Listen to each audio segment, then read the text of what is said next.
अच्छी सबसे पहले मैं जानना चाहूंगा आप खुद एक आउटसाइडर हैं, हाउ योर जर्नी स्टार्टेड और how you become a part of this industry, थोड़ा डिटेल में कैसे शुरुआत हुई और you always wanted to be a part of this industry. देखिए, आउटसाइडर तो डेफिनेटली मैं हूँ और यहाँ पर आई बहुत सारा काम भी किया, लेकिन उस वक्त जब आप आउटसाइडर रहते हैं और आपको जब किसी भी तरीके से बड़ा काम नहीं मिलता, तब तक आप पब्लिकली आते नहीं हैं लोगों के सामने। बहुत सारे लोग हैं टीवी इंडस्ट्री के अंदर जो आउटसाइड से आए हैं और उन लोगों ने अपना नाम बनाया है, और मैंने टीवी इंडस्ट्री में ज़्यादातर ऐसे लोग देखे हैं जो बाहर जगह से आए और अपना नाम बनाया। तो अभी तो मैं टीवी इंडस्ट्री से इन्वॉल्व हूँ because I did reality TV shows, fiction shows किए हैं। Outsider journey in TV industry it's good, लेकिन अगर फिल्म इंडस्ट्री में देखा जाए तो वो बहुत ही ज़्यादा ऊपर नीचे होता है, बिकॉज मोस्टली फिल्म इंडस्ट्री में अपने घर वालों को, फैमिली को ज़्यादा सपोर्ट किया जाता है एज़ कम्पेयर टू आउटसाइडर्स। लेकिन हाँ, टीवी इंडस्ट्री में भी बहुत सारे ग्रुप्स हैं जो आपको इतना जल्दी आगे नहीं आने देते, क्योंकि उन्होंने ऑलरेडी 10-15 साल से काम किया और उस 10-15 साल के अंदर उनके ग्रुप्स बन गए जिसके अंदर वो आउटसाइडर को इन्वॉल्व नहीं होने थे। बहुत बहुत ज़्यादा प्रॉब्लम हुई है even after big boss also. मेरे बहुत सारे शोज़ गए ग्रुपिज़म की वजह से जो टीवी इंडस्ट्री में था, लेकिन आप कुछ नहीं कर सकते, आप सिर्फ काम कर सकते हैं। और एंड में सिर्फ यही चीज़ होती है कि पब्लिक डिसाइड करती है कि हु इज़ बेस्ट और हु इज़ नॉट।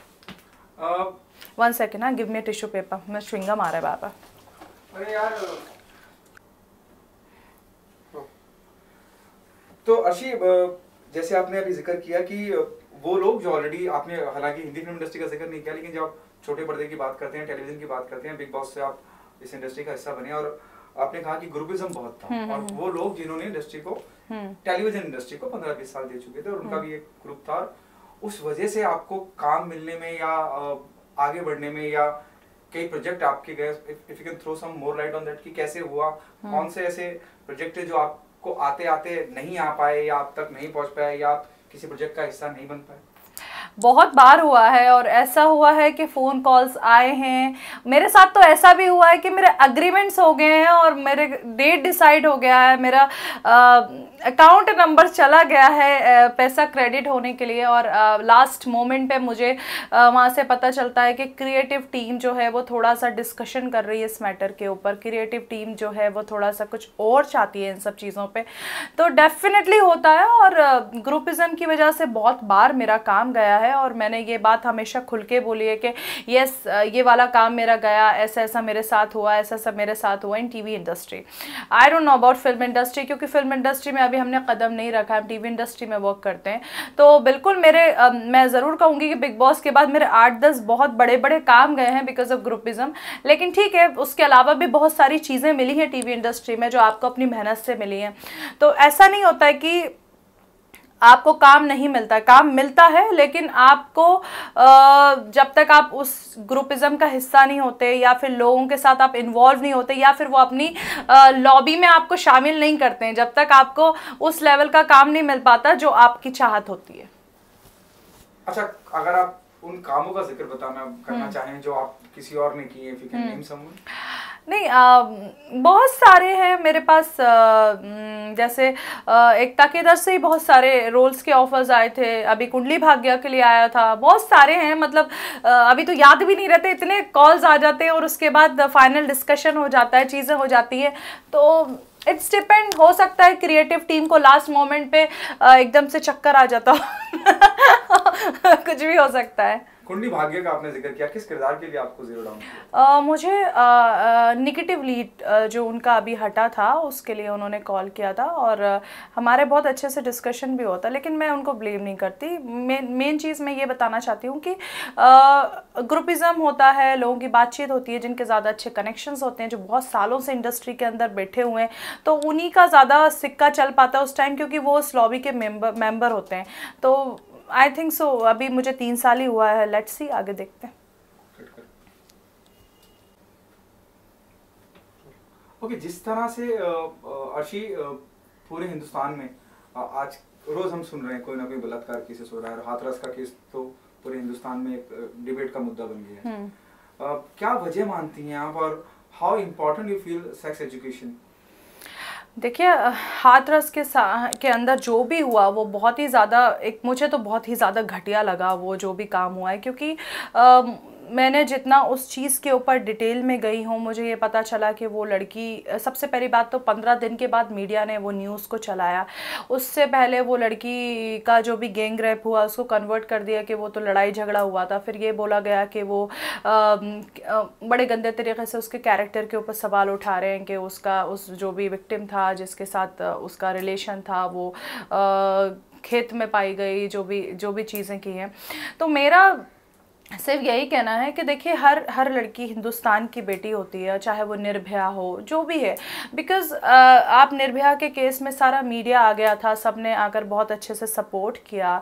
वहाँ पर बहुत अच्छे तरीके से जो फास्ट ट्रैक कोर्ट थी उसने ऑर्डर सुनाए, सब चीज़ें करी, और सारे लोग मीडिया से लगा के पूरे बड़े बड़े टॉप A ग्रेड एक्टर्स भी जो थे वो निर्भया केस में आए। लेकिन इस टाइम में मुझे कुछ नहीं दिखा, बिकॉज़ अगर आपने कुछ किया नहीं है तो वो जो लड़की है उसकी फैमिली वालों को ना उसका बॉडी दिया है, उन लोगों ने उस लड़की को जला दिया है, उनका फ़ोन टैपिंग पे लगा दिया है, उसके माँ बाप को नहीं देखने दिया है। जबकि निर्भया के केस में तो उसको सलामी दी गई, उसके फैमिली वालों को बुलाया गया, बहुत अच्छे तरीके से सपोर्ट किया, और उसके बाद ये बोला जा रहा है कि नहीं, उसका रेप नहीं हुआ है, वो लड़की के कैरेक्टर के ऊपर सवाल उठाया जा रहा है। तो मेरे हिसाब से जो वहाँ की गवर्नमेंट है उसके ऊपर ज़्यादा सवाल है कि मतलब उनको भी सपोर्ट करना चाहिए था कि हाथरस के अंदर अगर गैंग रेप हुआ है तो उनको भी फुल्ली वो चीज़ें सामने लेकर आना चाहिए थी, ना कि उसको कवर अप करना चाहिए।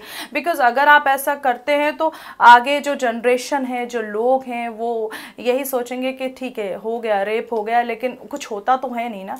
आई थिंक मेरे हिसाब से मुझे लगता है कि इसके लिए बहुत स्ट्रिक्ट एक्शन लेना चाहिए, जैसे निर्भया के केस में लिया था। तो लोगों को बहुत अच्छे तरीके से पता चला था कि अगर रेप होगा तो फांसी होगी और इतने दिन के लिए जेल के अंदर जाएंगे, और इस तरीके से उन जितने जो 6 लड़के थे उनको भुगताया गया, लोगों को दिखाया गया कि देखो इन्होंने रेप किया है। तो वही होना चाहिए था, बट जो डाइवर्ट किया है और जो सपोर्ट मिल रहा है, इट्स नॉट गुड। बिकॉज आप जहाँ पर हैं वहाँ पर उन लोगों को, अब लोगों को लगेगा कि रेप करना तो कोई बड़ी चीज़ नहीं है, होता है वो तो, it's not a big deal.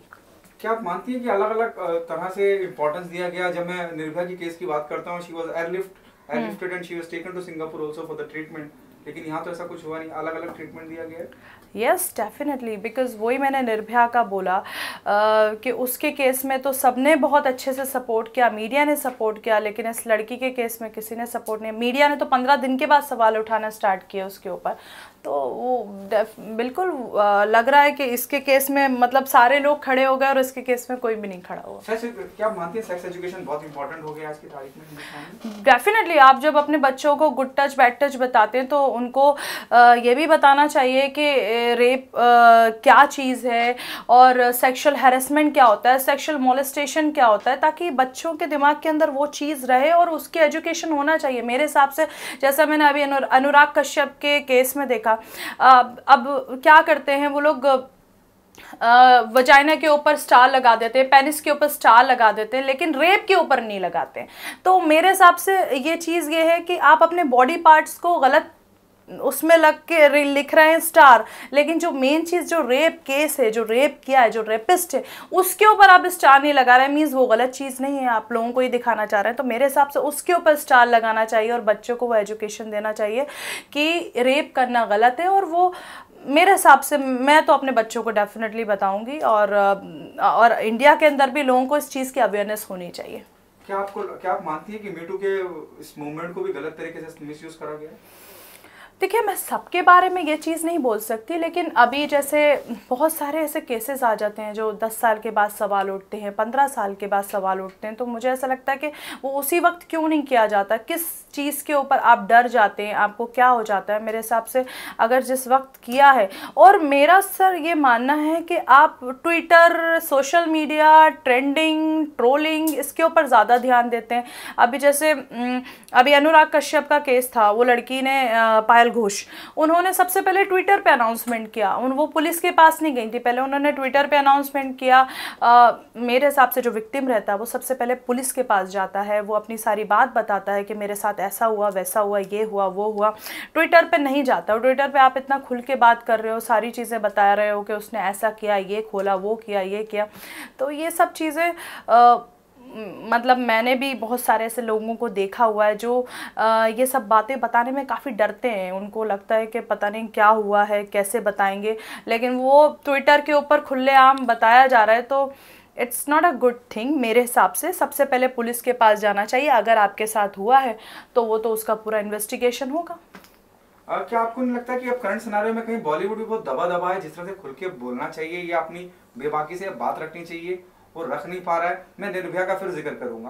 बहुत सदी के महानायक अमिताभ बच्चन से लेकर आमिर खान, शाहरुख खान, सलमान खान, जितने दिग्गज हैं, सब ने कहीं ना कहीं अपनी राय, अपना नजरिया रखा था, लेकिन अब बहुत अपने आप को पीछे होल्ड करके रखते हैं। वही थिंग्स बहुत ज़्यादा हम भी कभी कभी बात करने में डर जाते हैं, क्योंकि लगता है कि कुछ गलत स्टेटमेंट नहीं निकल जाए, क्योंकि यहाँ पर हर बात को डबल मीनिंग पे रख दिया जाता है। अगर निर्भया के केस में मेरे हिसाब से सोशल मीडिया के ऊपर इतना ज़्यादा लोग सेलिब्रिटीज़ को इतना टारगेट नहीं करते थे। एंड आई एम वेरी मतलब मुझे बड़ा बुरा लगा, कल मैंने धोनी की बेटी का देखा, तो उसमें उसकी बेटी के ऊपर रेप का थ्रेट दे रहे हैं। मतलब कुछ भी, इनके लिए तो रेप बहुत आम चीज़ हो गई है।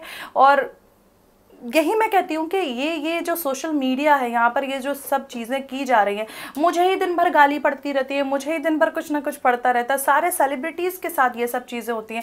अब ये रेप की धमकी उठा के महेंद्र सिंह धोनी की बेटी को दे दी कि तूने गेम नहीं जीता तो ऐसा ऐसा कर देंगे, वैसा कर देंगे। तो आई डोंट थिंक सो। मुझे समझ में नहीं आता कि इनका जो इंडिया में जो लोग हैं उनका क्या मेंटालिटी, क्या चीज़ें चल रही हैं। तो उस चीज़ की वजह से मैंने और भी डिबेट्स में ये चीज़ बोली है कि जब सुशांत का जिक्र आया, तो लोगों ने, जब उसका डेथ हुआ तो सबने अपने इंस्टाग्राम पे एक पोस्ट डाला था, तो उस पोस्ट में ही इतनी गालियां बक दी हैं, चाहे करण जौहर हो, आलिया भट्ट हो, सबको गाली पड़ी है कि तुम लोगों ने मारा, तुम लोगों ने मारा, तुम लोगों ने मारा, तूने ड्रग्स दिया होगा, तुम लोगों ने मारा। तो डेफिनेटली लोग डरते हैं अभी बोलने के अंदर, क्योंकि कौन इल्ज़ामात झेलेगा, कौन इतना गाली खाएगा, कौन क्या क्या करेगा। चैनलों को लेके भी बस सवालों के घेरे में, अभी रिसेंटली एक चैनल सवालों के घेरे में आया है, जहाँ मुंबई पुलिस के जो कमिश्नर है उन्होंने बाकायदा उसके ऊपर इन्वेस्टिगेशन हो चालू है, टीआरपी का पूरा फ्रॉड पकड़ा गया है। उस बारे में आप क्या कहना चाहेंगे? वहाँ पे उन चैनलों के डिबेट में भी बहुत हिस्सा रहेंगे आप। You are talking about Republic, I don't know, मुझे इसके बारे में पता नहीं। अर्नब तो मज़ेदार ही है, और क्या बोलूँ उसके बारे में। ठीक है, लेकिन अगर हुआ है तो इन्वेस्टिगेशन होगा और टीआरपी की जांच होगी कि फेक है, रियल है। बट वो तो इतने कॉन्फिडेंस से बोलता है कि मेरा चैनल इतना ऊपर है कि दूर दूर तक कोई नहीं, और पास पास तक कोई नहीं, और तक कुछ नहीं। तो आई don't know about Arnab Goswami, he is a fully entertainment. अच्छी, बिग बॉस अब चालू हो चुका है, बिग बॉस का आप हिस्सा रही हैं, क्या आप फॉलो अप ले रही हैं, क्या आप देख रही हैं बिग बॉस? देख रही हूँ मैं बिग बॉस, लेकिन कम वक्त मिल रहा है, लेकिन फिर भी देख रही हूँ। ठीक है, अभी तो स्टार्ट हुआ है, देखते हैं कंटेस्टेंट आगे आगे क्या करेंगे। बट थोड़ा सीनियर सिटीजन जो है वो थोड़ा सा और एंटरटेनमेंट दिखाएं तो और ज़्यादा मज़ा आएगा। क्या आपको नहीं लगता कि सिद्धार्थ शुक्ला और हिना खान एक ग्रुप हो गया और गौर अलग अकेली पड़ गई है?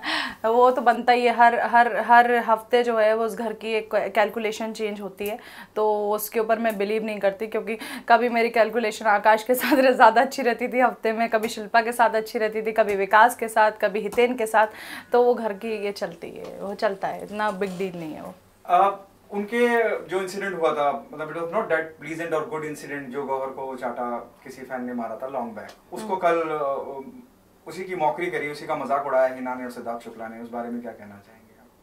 It happened yesterday. मुझे बस यही चीज़ बुरी लगती है, किसी की चीज़ पे पर्सनल अटैक नहीं करना चाहिए, और वो चलता है, वहाँ पर करते हैं पर्सनल अटैक, और वो लोग करते हैं, उन लोगों की आदत है, वो पब्लिक पसंद भी करती है, कुछ नहीं कर सकते, क्योंकि पब्लिक को ऐसी चीज़ें पसंद आती हैं। Whom do you see as a love angle, you know, जिनका लव एंगल अच्छा रहेगा? पवित्रा और राहुल वैद्य, और पवित्रा और तंबोली। तब बोली कि तो आवाज़ मुझे समझ में नहीं आती, but I like Rubina. Rubina अच्छी लगती है मुझे।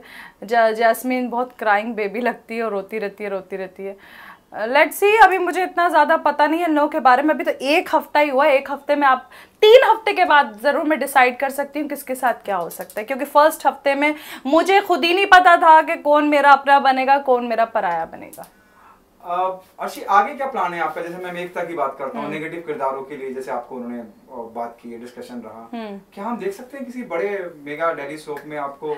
हाँ, मेरे अभी चैनल पे रिलीज होने वाले शोज, वो मैं सबसे पहले आपको ही बताऊंगी। मैं आपको बुलाऊंगी प्रेस कॉन्फ्रेंस में, और जैसे ही प्रोमो स्टार्ट हो जाएगा सबसे पहले आपको ही भेजने वाली हूँ। प्लीज लेट अस नो किस चैनल पे, कलर्स पे, स्टार पे, किस पे? अभी चैनल जो है वो हम बता नहीं सकते, क्योंकि प्रोमो जिस दिन आएगा उस दिन आपको पता चल जाएगा। लेकिन अभी डेट है, आई थिंक 17-18 को आएगा।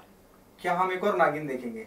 मैं तो रियल जिंदगी में नागिन हूँ मुझे नागिन बनने की जरूरत नहीं है।